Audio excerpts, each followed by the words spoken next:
Hozirgi vaqtda juda ham ko'plab onajonlarimiz pediatrlarga beradigan savollaridan biri bola immunitetini qanday qilib ko'tarish mumkin?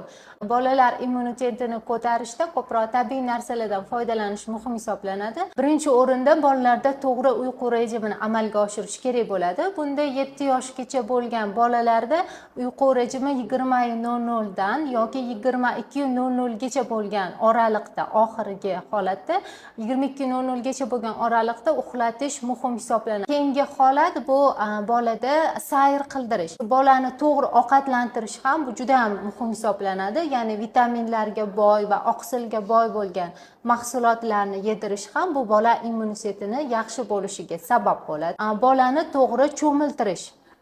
Kichkinaligidan boshlab, ya'ni chaqaloqlarda asosan 2 oylikdan boshlab bolalarga suv gidromassajini tavsiya qilish mumkin. Bu ham bola immunitetini yaxshi ko'tarilishiga sabab bo'ladi. Buncha bola immunitetini ko'tarishga ko'proq turli xildagi dorilarni tavsiya qilish so'raladi. Dorilar tavsiya qilish mumkin. Bu faqatgina pediatr bilan maslahatlashgan holatda bolani vazniga, yoshiga mos holatda tanlanadi.